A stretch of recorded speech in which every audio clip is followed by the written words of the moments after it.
नमस्कार। उत्थान क्लासेज की ये राजनीति विज्ञान की यानी कि भारतीय संविधान की दूसरी क्लास है। और दूसरी क्लास में हम पढ़ेंगे कि अंग्रेजों द्वारा भारतीय संविधान बनाने में, संविधान सभा के गठन में क्या क्या प्रयास किए गए। तो प्रथम क्लास में अपन ने पढ़ा था, वो एक बार रिमाइंड कर लेते हैं कि प्रथम क्लास में अपन ने पढ़ा था कि संविधान किसे कहते हैं और संविधान के कितने प्रकार हैं, लिखित और अलिखित दोनों प्रकार की अपन ने बात की। उसके बाद संविधान में अपन ने देखा कि भारतीय लोगों द्वारा संविधान निर्माण में क्या क्या प्रयास किए गए। तो 1895 में सबसे पहले बाल गंगाधर ने प्रयास किए। उन्हें मुंबई में स्वराज विधेयक पर बोलते हुए संविधान सभा की मांग की, लेकिन व्यक्तिगत रूप से मोहनवेंद्र नाथ रॉय ने 1934 में सबसे पहले मांग की थी। कि किसी को प्रश्न पूछ रहे कि व्यक्तिगत रूप से संविधान सभा की यानी कि औपचारिक रूप से संविधान सभा की मांग किसने की थी, तो वो थे मोहनवेंद्र नाथ। उसके बाद अपन पहली क्लास में देखा कि किसी पार्टी के रूप में किसी ने सबसे पहले यदि संविधान सभा की मांग की थी, वो तो मोतीलाल नेहरू की पार्टी स्वराज पार्टी थी। चित्तरंजन दास और मोतीलाल नेहरू की, उन्होंने सबसे पहले संविधान सभा की मांग की।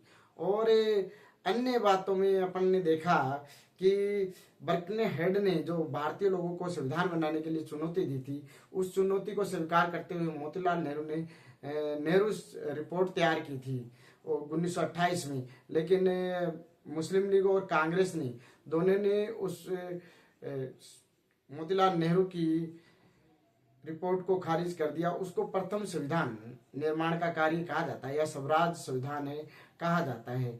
तो आज की क्लास में अपन पढ़ेंगे कि अंग्रेजों द्वारा भारतीय संविधान निर्माण में क्या क्या प्रयास किए गए। तो अंग्रेजों द्वारा सबसे पहले जो भारतीय संविधान में प्रयास किए गए, वो प्रयास किए गए उनमें सर्वप्रथम प्रयास अगस्त प्रस्ताव के साथ 1940 में जो अगस्त प्रस्ताव, उस समय वायसराय थे लॉर्ड लॉर्न को, तो उनके काल में सबसे पहले अगस्त प्रस्ताव लाया गया। और अगस्त प्रस्ताव में क्या क्या थे भाई, क्या क्या उन्होंने प्रस्ताव में रखे, क्या क्या प्रावधान रखे, इनके विषय में अपन चर्चा करेंगे। उसके बाद क्रिप्स प्रस्ताव पढ़ेंगे कि 1942 में क्रिप्स प्रस्ताव आता है स्टीफर्ड क्रिप्स के नेतृत्व में। उसके बाद में भारतीय संविधान सभा का जब गठन होता है, कैबिनेट मिशन द्वारा होता है, और वो अपने विस्तार से पढ़ेंगे, उनमें से प्रश्न आ सकता है। और उसके बाद संविधान सभा पढ़ेंगे, यानी कि संविधान सभा का गठन प्रक्रिया और उसके कार्य, क्या क्या संविधान सभा ने कार्य किए, वो सब अपने अगले इस क्लास में या आने वाली क्लास में पढ़ेंगे। लंबी क्लास अपन रखेंगे नहीं, 30 मिनट या 35 मिनट की ही क्लास रखेंगे, है ना। तो उसी के अनुसार अपने पढ़ेंगे। तो सबसे पहले अपने इस क्लास में अपन पढ़ेंगे कि सबसे पहले अगस्त प्रस्ताव कब आता है। अगस्त प्रस्ताव 1940 में लॉर्ड लिथगो के नेतृत्व में, जब वायसराय थे उनके नेतृत्व में आता है। और उसमें क्या क्या प्रावधान थे, ये प्रावधान है। तो उसमें पहला प्रावधान था कि भारत उस समय जब द्वितीय विश्व युद्ध चल रहा था, तो अंग्रेजों के ऊपर प्रेशर था कि भारत को इस युद्ध में शामिल किया जाए। कि भारत यदि इस युद्ध में शामिल होता है, भारतीय लोग इस युद्ध में शामिल होते हैं, तो ब्रिटेन का पलड़ा इस युद्ध में भारी हो जाएगा और हम विजय हो जाएंगे। इसलिए भारत को शामिल करने के लिए ब्रिटेन ने सबसे पहले अगस्त प्रस्ताव को भेजा। और अगस्त प्रस्ताव में वो प्रावधान रखे कि भारत द्वितीय विश्व युद्ध में ब्रिटेन की सहायता करेगा, अपने सैनिक यहां से भेजेगा।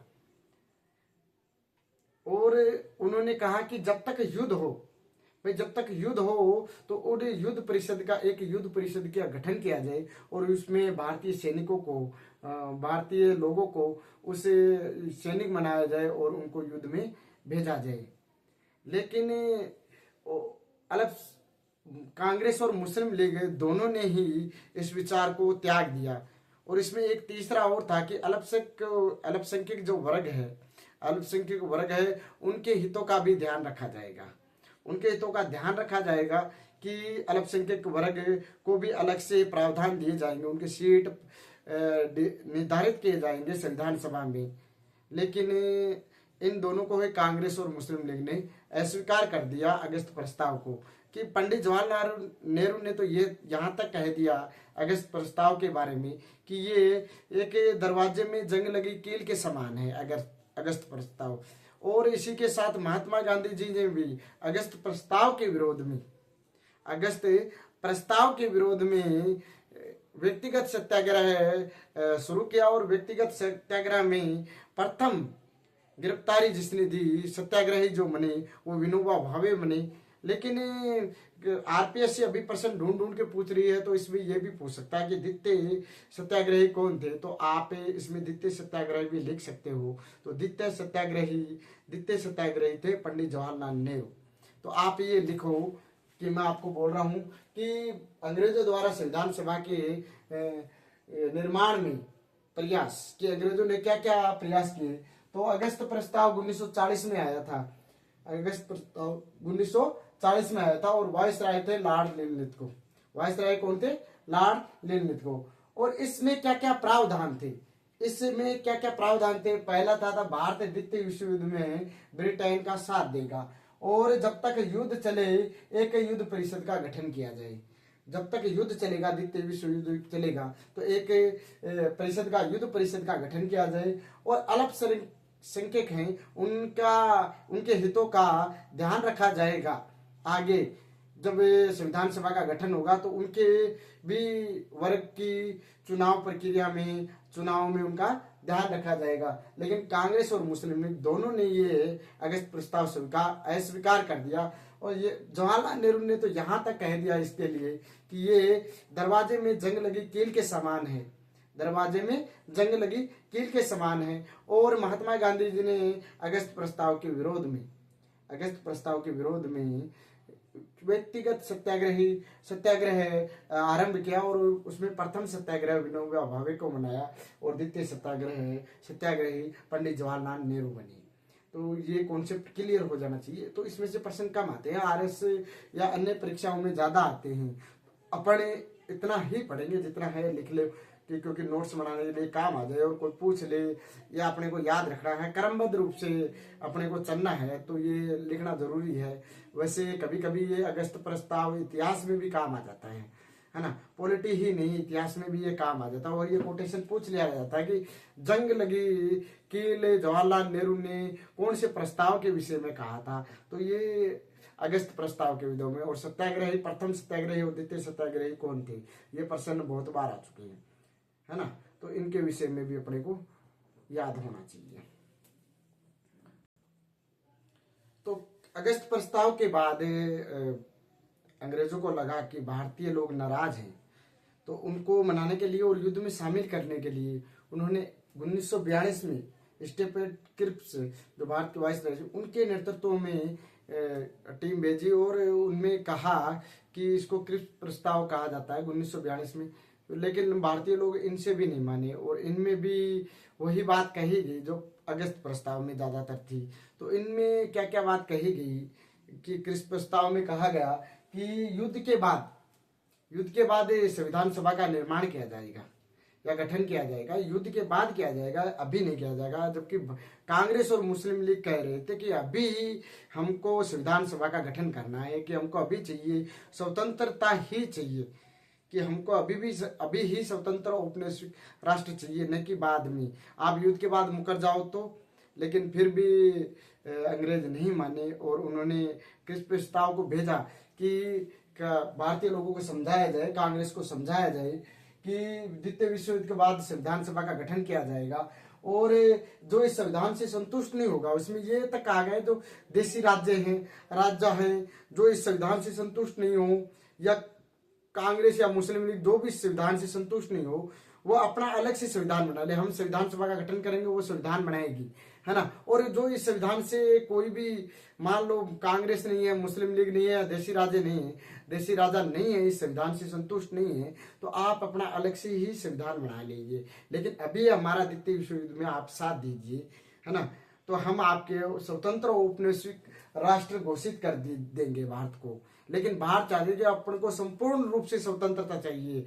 गांधी जी ने इसको कहा था कि अपने को स्वतंत्र रूप से होता, इसीलिए गांधी जी ने इसको पोस्ट डेटेड चेक कहा। अगर क्रिप्स प्रस्ताव को कि अभी अंग्रेज सरकार जाने वाली है, अंग्रेज सरकार के पास द्वितीय विश्व युद्ध में वो हार जाएगी, तो हार जाएगी या अपने भी जापान या अन्य देश भारत पे आक्रमण करेंगे यदि अपने इसी युद्ध में शामिल हो जाते हैं।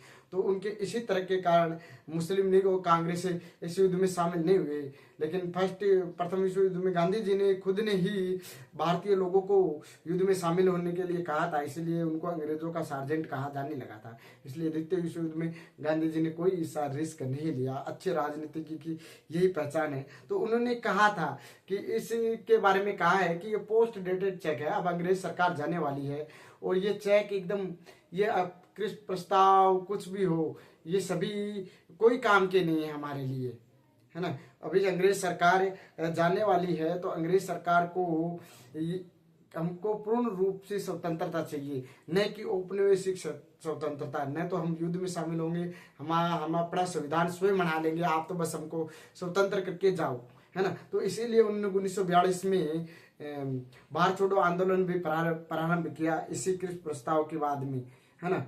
तो ये इसमें क्या क्या प्रावधान थे एक बार फिर से देख लिया, आप लिख भी लीजिए साथ साथ में कि क्रिप्स प्रस्ताव 1942 में आता है स्टीफन क्रिप्स के नेतृत्व में, और इसमें लिखा गया है कि द्वितीय विश्व युद्ध के बाद भारत में संविधान सभा का गठन किया जाएगा।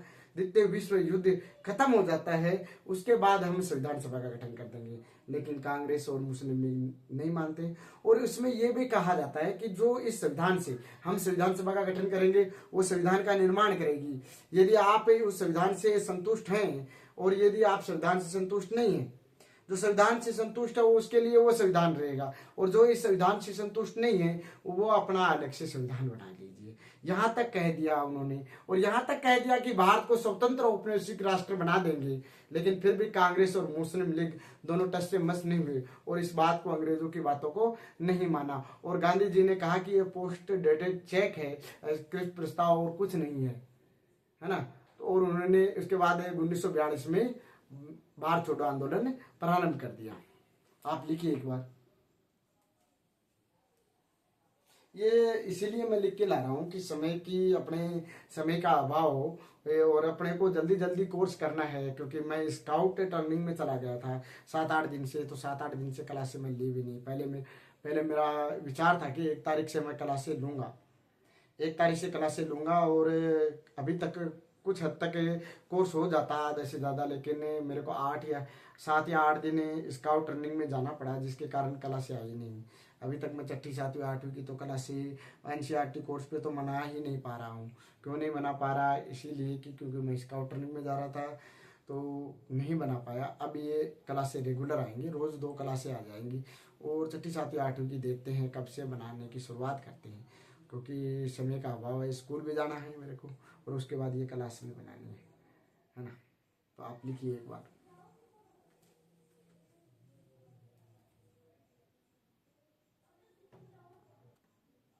अंग्रेजों ने इसी क्रम को, यानी कि क्रिप्स प्रस्ताव के बाद इसी क्रम को आगे बढ़ाने के लिए उन्होंने एक कैबिनेट मिशन 1946 में भारत भेजा, और कैबिनेट मिशन को इसी आधार पर भेजा कि उन्होंने आते ही कह दिया कि भारत में एक संविधान सभा होगी, कि संविधान सभा का गठन कर दिया जाता है, कि भारत में एक संविधान सभा होगी।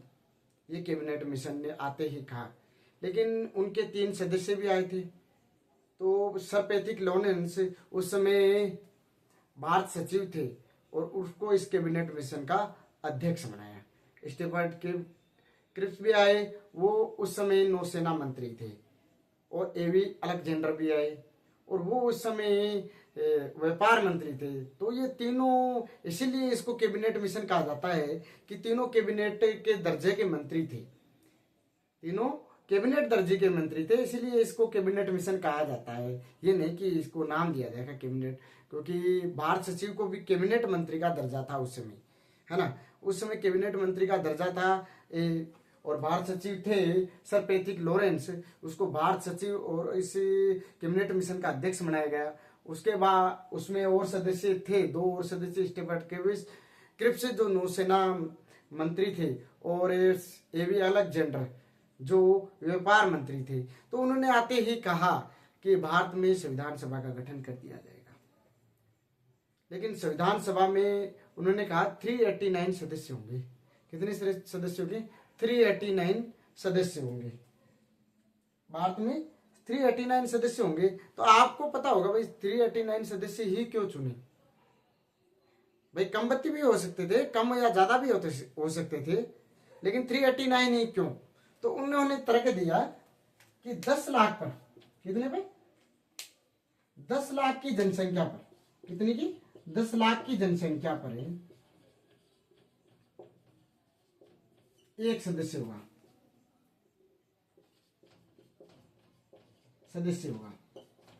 कि 10 लाख की जनसंख्या है उस पे एक सदस्य होगा, इसीलिए 389 है।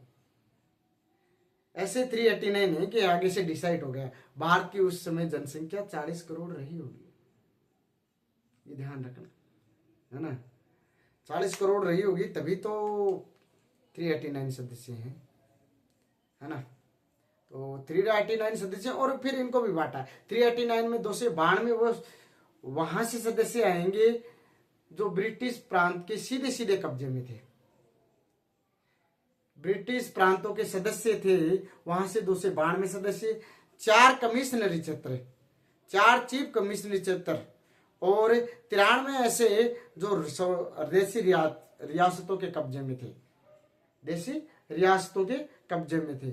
उनमें से 93, 4 कमिश्नरी प्रदेश और 292 अंग्रेजों के कब्जे वाले या अंग्रेजों के साथ संधियों वाले 292 सदस्य, 4 चीफ कमिश्नरी और 93 देशी रियासतों से। याद हो रहा है? नहीं होगा तो हो जाएगा, लिख लिख के याद करवा देंगे, आपको भी लिखना है। तो 4 कौन कौन से सदस्य थे चीफ कमिश्नरी क्षेत्र में? तो आपको ABCD याद रखना है, ABC और D। अजमेर मेरवाड़ा,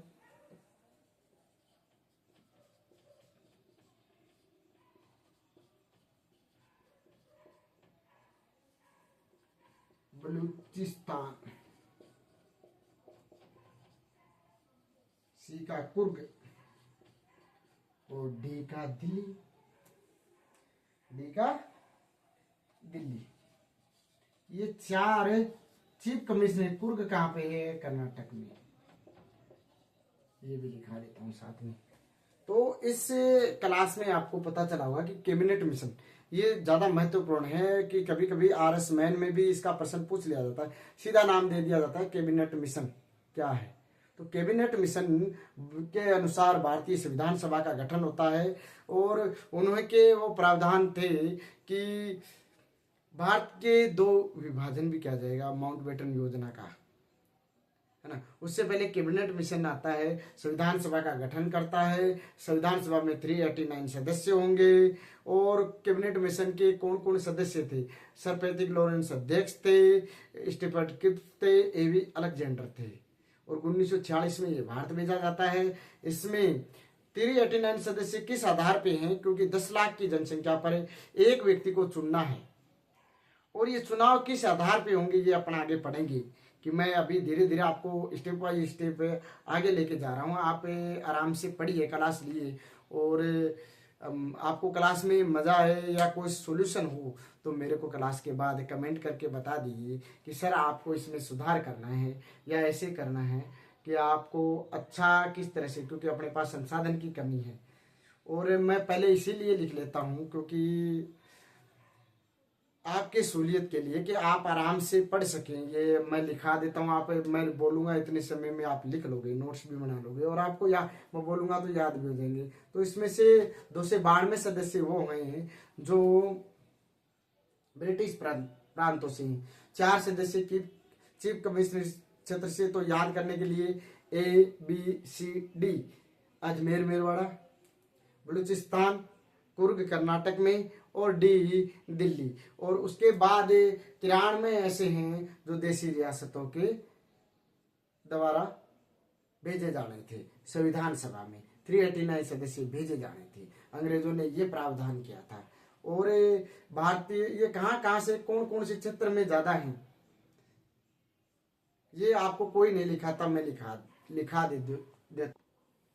तो कैबिनेट मिशन के अनुसार जब चुनाव की घोषणा हो जाती है कि किन किन क्षेत्रों से कितने सदस्य आएंगे, तो उसके बाद संविधान सभा के चुनाव होते हैं कि उस चुनाव किस तरह से होते हैं, कौन सी पद्धति अपनाई जाती है चुनाव में, ये अपन बात करते हैं कि चुनाव एकल संक्रमणीय अनुपातिक प्रतिनिधित्व है। ये क्या होता है, ये राष्ट्रपति के चुनाव, जब राष्ट्रपति का अपने निर्वाचन पद्धति पढ़ेंगे तो उसमें पढ़ लेंगे कि एकल संक्रमणीय क्या होता है। अपने यहाँ चुनाव होते हैं पास्ट फर्स्ट, जो फर्स्ट आता है अगरता ही विजेता, यानी कि जो फर्स्ट आता है, यानी कि एक को 39 वोट, एक को 40 वोट, तो 40 वोट वाला विजेता हो जाता है ना। तो लेकिन राष्ट्रपति के चुनाव में ऐसा नहीं होता है, वो एकल संक्रमणीय मत प्रणाली है जो अपन राष्ट्रपति पढ़ेंगे तो उस समय मैं समझा दूंगा कि क्या होता है। आप एक बार समझने के लिए देख लियो, क्योंकि मान लो 3 सदस्य या 2 सदस्य खड़े हैं, दोनों के 50% यानी कि जीत के लिए 50% से 51% चाहिए,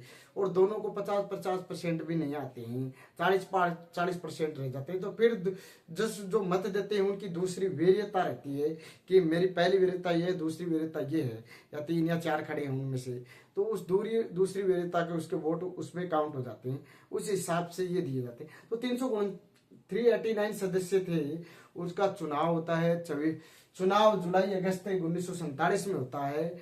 और चुनाव किस पद्धति से होते हैं, और चुनाव में ब्रिटिश प्रांतों के विधानमंडल है, यानी कि अप्रत्यक्ष रूप से चुनाव होता है, विधानमंडल के सदस्य उस चुनाव में भाग लेते हैं।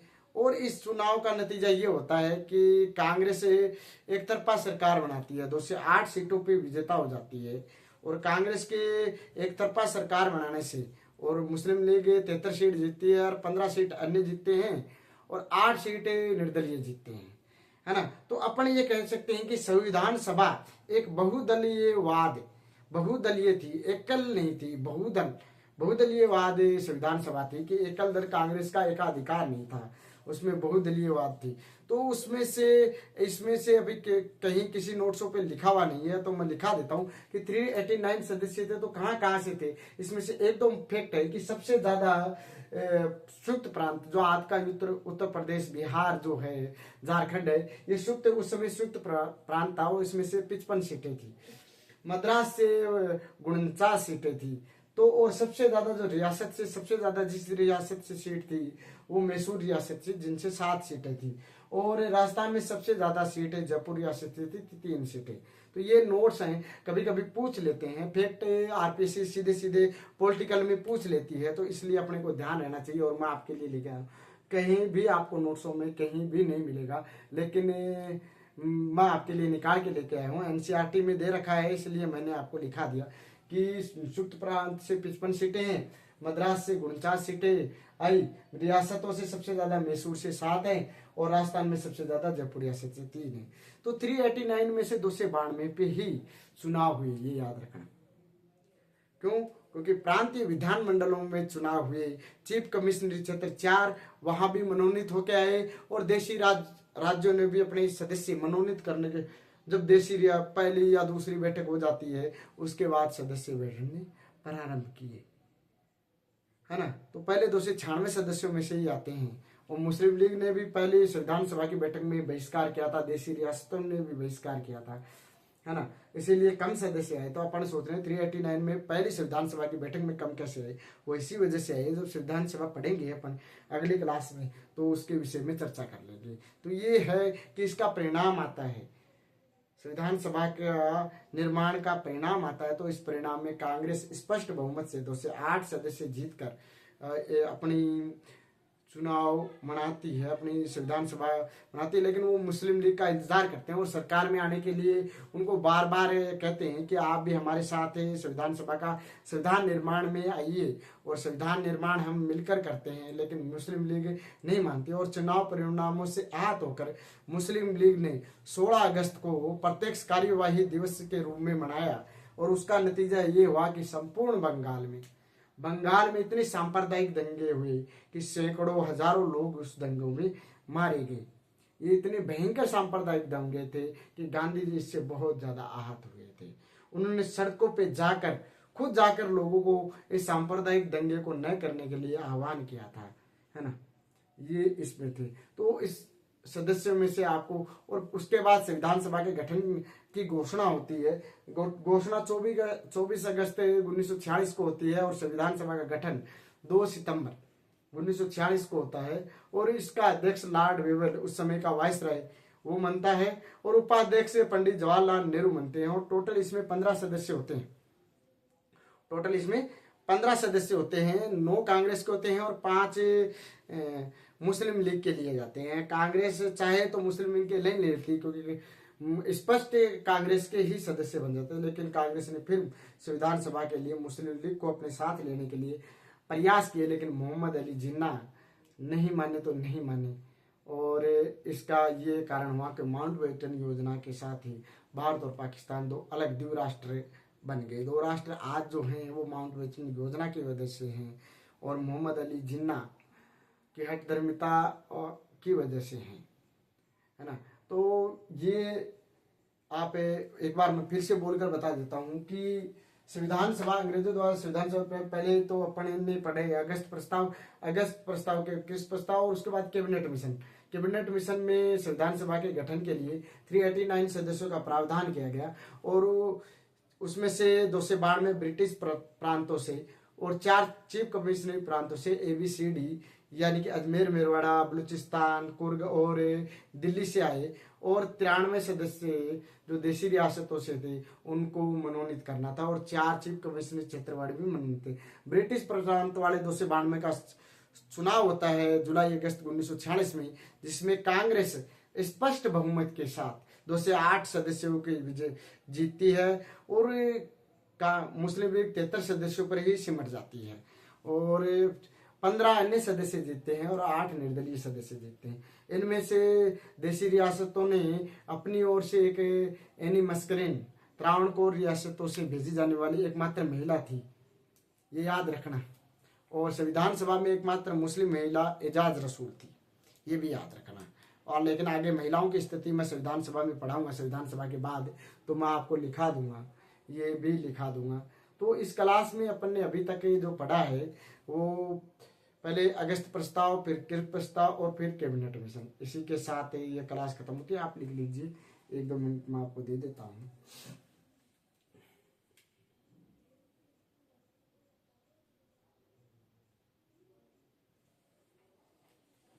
चलो, अभी इसी के साथ धन्यवाद, नमस्कार, शुभ रात्रि, धन्यवाद।